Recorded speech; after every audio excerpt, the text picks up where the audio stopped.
실력파 일타 강사들의 비법처럼 부동산에서도 현실 재테크의 방법을 알려드립니다. 부동산 일타 강사. 오늘도 한국부동산산업학회 상임이사시죠. 한문도 서울디지털대 부동산학과 교수 전화로 만나보겠습니다. 교수님 안녕하세요. 네, 안녕하세요. 네, 교수님 저희 YTN 라디오가 일요일에 15살 생일을 맞이하거든요. 축하드립니다. 예. 교수님 덕분입니다. 많은 분들이 응원해 주시고 네. 축하해 주시는데 이렇게 네. 15주년까지 되기까지 정말 많은 분들이 함께 해 주셨고 교수님도 YTN 라디오 애청해 주시죠? 네, TV도 애청하고 있습니다. 아유, 감사합니다. 네. 자, 오늘 이야기를 시작해 보겠습니다. 최근 전세 사기 관련해서 많은 분들이 관심을 갖고 관련 뉴스 지켜보고 있고 또 우려를 나타내고 있는데요. 온라인상에서는 나쁜 임대인들 신상 공개까지 벌어지고 있다고 해요. 인천에 이어서 경기 동탄, 구리 이런 곳에서도 피해 신고가 나오고 있는데 이들 지역 말고도 우려되는 지역들이 더 있다고 하던데요. 교수님은 어떻게 보세요? 네. 우려되는 지역이 범위를 넘어서서요. 전국적으로 가능한 지역이 많습니다. 예를 들어서 대전시 같은 경우에도 이제 일자리가 많다 보니까 대전 대덕구 같은 경우에는 그 전세가율이 거의 100%를 넘는 곳도 있습니다. 대덕구가. 예. 대전 평균은 거의 100%예요. 빌라하고 다세대 전세가율이요. 상당히 좀 거품이 껴있어서 좀 문제가 되고요. 광양, 당진, 또 용인에 보면 또 처인구에 이제 그 반도체 클러스터 그 전에도 호재가 많아가지고 수원 쪽도 그렇고요.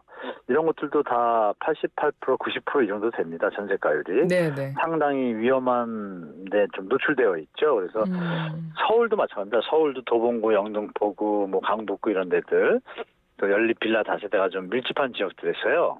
다들 그 전세가율이 85% 이상입니다. 물론 이제 이번에 사고가 났던 화곡동이라든지 또 미추홀구 이런 데는 100% 가까이 갔었고요. 서울도 85%대가 많이 있습니다. 그래서 이런 현상이 앞으로는 좀 1, 2년 동안 좀 계속될 것 같습니다. 그렇군요. 지금 문제가 되고 있는 지역들은 사실은 처음부터 마음 먹고 전세 사기 치려고 들어온 사람들 때문에 많은 분들이 피해를 입으셨는데 집값이 떨어져서 어쩔 수 없이 보증금을 못 돌려주는 임대인도 있고 하긴 할 겁니다. 네. 근데 이제 문제가 전세를 이용한 사기 사례가 가장 큰 문제인 것 같은데 어디서든 그렇죠. 무엇을 이용하든 사기치는 사람이 많잖아요. 네, 근데 맞습니다. 전세 사기 같은 경우는 그 피해가 워낙 커서 말이죠. 이게 전 재산도 될 수 있기 때문에. 그래서 제가 궁금한 것은 조금 전에 전세가율 말씀을 해주시긴 했는데 네. 이렇게 전세를 이용한 사기가 많은 것 이게 제도의 허점 때문인 건가요? 아니면 부동산 정책의 어떤 미흡함이 있어서 그런 걸까요? 교수님 생각은 어떠세요?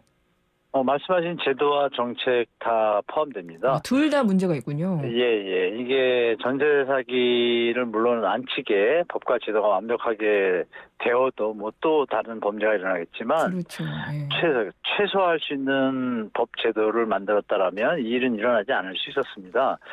그 이유가 뭐냐면 2015년, 6년, 7년 이렇게 있는 지금까지인데 지금 요새 부각된 면이 있지 않습니까? 네, 여러 가지 네. 극단적인 아픈 일도 있고. 근데 그 전에부터요. 이 원인은 뭐냐면요. 제도상에서 이 사기를 치기 위해서 전세 가격이 높을수록 가능한데 예를 들어서 요즘 보면 전세가가 매매가를 넘는 경우가 있지 않습니까? 네. 그런 거가 이제 사기치가 더 좋겠죠. 근데 그 전세가가 높다라는 건 뭐냐면은 전세 보증보험과 대출 제도가 있지 않습니까? 네. 그러니까 전세 대출을 매매가 1억짜리라도 만약에 1억 2천을 갖다가 전세 대출을 해줄 경우에 보증보험을 들면 안전하니까 그 대상이 되는 분들은 보증보험을 들지만 그렇지 않은 분들도 그 가격이 시세가 올라가니까 지금처럼 보증보험 못 들고서 계약을 하는 분들이 생기잖아요.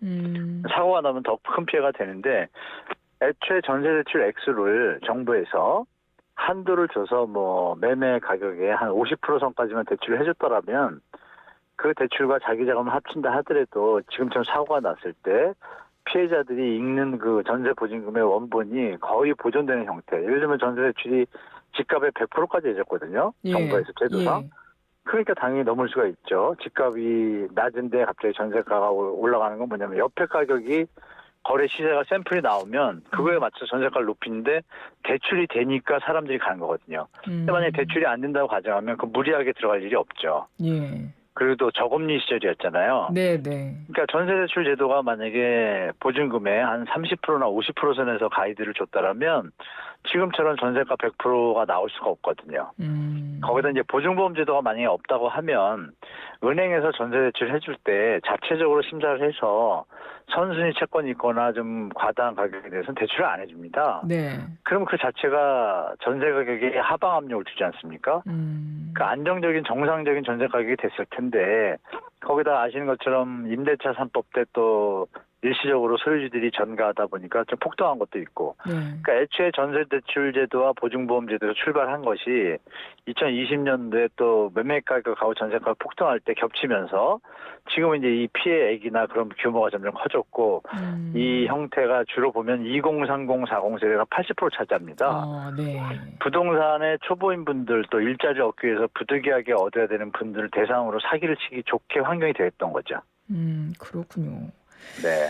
조금 전에 말씀하셨을 때 일단 전세가율 뭐 이런 문제 같은 거 제도가 좀 문제가 있다라고 말씀하셨고 대출을 이제 많이 해줬다는 부분이랑 네네. 그리고 전세보증금 반환보증보험에 대해서도 약간 문제를 지적을 해주셨던 것 같은데 사실 네. 세입자 입장에서는 세입자를 좀 보호하기 위해서 이 보증보험 같은 제도는 필요한 거는 아니에요? 필요한 건 맞잖아요. 근데 보증보험 제도가 지금 좋은 점이 부각된 것이 아니라 예. 대출 액수로 인해서 나쁜 점이 부각되는 상황이 된 거죠, 지금은. 그러니까 예를 들어서 전세 가격이 저렴하고 가이드가 매매 시세 70% 선에서 대출을 멈추면 보증보험 가입 금액도 70% 선에서 멈출 거 아닙니까? 그렇군요. 가입 금액 네. 조건을 말씀하시는 거군요. 네네. 그럼 가입을 만약 가이드를 그렇게 했더라면 사고가 나도 원본을 회수할 가능성이 높아지잖아요. 네, 최근에 네. 있었던 국세 선배당 때문에 많이 잃은 분들도 계신데 만약에 100%를 했으면 손해를 보는 돈이 더 많아지지 않습니까? 당연히 네, 들어간 네. 돈이 많으니까. 네. 그러니까 애초에 정부와 이 관계기관에서 전세대출의 문제점이 이런 게 터질 것을 감안해서 적정한 선에서 대출을 한도를 정했어야 되는데 이게 뭐 제가 볼 때 일부 세력들이 집값을 올리기 위해서 이 제도를 만들지 않았나 할 정도로 문제가 있다고 보는 제도입니다. 저는 개인적으로. 그렇군요. 그러니까 처음에는 네. 뭐 보증보험 같은 경우도 좋은 취지에서 만들어졌다 하더라도 문제는 이걸 이용하는 사람들이 생겨나다 보니까 네. 그게 문제인 거군요. 거기에 대한 이제 보완책이 없다 보니까. 가이드만 조금 낮춰서 했더라면 이런 일이 덜 일어났겠죠? 그 말씀이시군요. 뭐 집값의 100% 이렇게 했다 요번에 바꾼 게 90%로 낮췄거든요. 네네. 여전히 전세 사기의 위험에 노출되는 수준이지 않습니까? 그러네요. 네네. 그런 부분에서 정부가 좀 다시 한번 제고할 필요가 있습니다. 그렇군요. 네. 정부가 어제 전세 사기 피해자 지원 특별법 발표했어요. 피해 네네. 임차인이 임차주택을 경매를 통해서 매수하거나 공공이 네네. 매입해서 임대주택으로 살도록 지원하는 내용이 담겼고 또 긴급복지와 대출 지원책도 담겼는데요. 이 특별법 내용 교수님이 보시기에 어떤가요? 일단 응급조치로는 일단 됐습니다. 응급조치. 됐지만 피해자 입장에서는 뭐 자기 보증금을 찾는 게 아니지 않습니까? 그렇죠. 일단 손해를 보고 그러니까 얼핏 보면 구제책 같지만 임시 방편에 그치는 거죠. 피해자들 입장에서 국민들이 네네. 올 때는 정부가 최선을 다한 것으로 보이겠지만요. 그렇게 보시는 게 이제 정확한 팩트인 것 같습니다. 그러면 추가로 뭐 더 필요한 대안이 있다고 보시나요? 뭐 어떤 것들 좀 생각을 하실 수가 있을까요? 대안이 있죠. 제가 볼 때 제안 드릴 수 있는 대안이 네. 정부가 좀 더 피해자들의 원금 보상에 대해서 사실 공인중개사 제도라는 게 공인중개사를 믿고서 하는 거 아니겠습니까? 네. 물론 이제 뭐 선순위 채권이나 이런 부분들에 대해서 일반 분들 또 젊은 분들이 직장을 얻으면서 집을 얻을 때 그걸 공부하고 얻지는 않잖아요. 공인중개사 분들을 믿고 하지 않습니까? 네, 네. 공인중개사 분들이 이번에 사고가 났을 때 적극적으로 사기에 공모한 경우를 빼고는 처벌 조항이 없습니다. 근데 이제 공인중개사 분들은 그걸 보면 아시거든요. 그러면 애초에 공인중개사 분들이 사고가 났을 때 페널티 조항이 좀 있다라면 좀 더 사고를 좀 줄일 수가 있는 부분이 있고요. 이번에 대책에 대해서 추가적으로 말씀드리면 지금 이제 다 뭐 우선 매수를 하던 LH가 매입을 하던 결국은 다시 살면서 이자를 내야 되지 않습니까? 장기적이지만. 그러면 제가 드릴 말씀이 우리 바우처 제도라고 있습니다. 네. 그 취약계층과 좀 어려운 서민층에 대해서 주택 월세를 갖다가 보조해 주지 않습니까? 네. 그러면 그 바우처 제도가 주거기본법에 포함되어 있는데요. 주거기본법 상에 이렇게 특수한 경우가 생기지 않았습니까? 네. 이런 경우에 한해서 뭐 2년이고 5년이고 원금을 조금 보존하는 차원에서 바우처 자금을 투입해 줄 수도 있잖아요. 그런 거를 갖다 기본법에 있는 조항의 하나에 대상을 갖다가 한 가지만 확대하는 거죠. 이렇게 특별하게 전세 자격을 당해가지고 순간적으로 약자의 입장에 서게 된 거잖아요. 네, 네. 그럼 주거기본법의 기본이 뭐예요? 국민의 주거 안정이니까 주거 안정을 위해서 그렇다고 자기 집을 마련하기 위해서 돈을 전세 들고 있다가 다음 집을 살려고 했는데 날리게 됐으니 그걸 보존할 수 있는 건 장기저리가 아니라 제가 볼 때 네. 정부가 적극적으로 이 재원을 활용해가지고 뭐 4년이고 5년이고 심하면 뭐 10년이고 지원해 줄 수 있지 않습니까? 그분들이 다시 사회생활을 제대로 할 수 있도록 네. 그런 게 좀 추가적으로 있다면 좀 좋을 것 같습니다. 그렇군요. 네. 요즘 전세 사기 여파로 부동산 시장에도 좀 영향이 가지 않았을까 싶어요.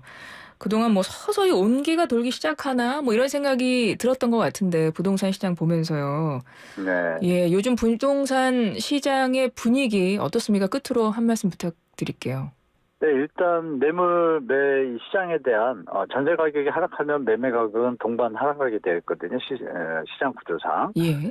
그럼 이제 전세 가격이 지금 기피 현상이 일어나다 보니까 전세 매물들이 하락 거래도 많아지고 실제로 월세 거래가 좀 많아지고 있습니다. 네, 네. 그러면 이제 전세 가격이 내려간다는 얘기죠. 그럼 기존의 주인들께서 전세 보증금을 돌려줄 수 있는 상황이 나죠. 역전세가 나겠죠. 네. 네, 그 부분에 대해서 이제 집값이 그만큼 하락분만큼 반영이 돼서 주택가격 시장에도 하방 심리로 작용을 해서 좀 주택 시장에는 하락 요인으로 시간을 좀 두고서 계속적으로 스며들 것 같습니다. 그렇군요. 알겠습니다. 교수님 오늘 말씀 여기까지 듣겠습니다. 고맙습니다. 네, 감사합니다. 한문도 서울디지털대 부동산학과 교수였습니다.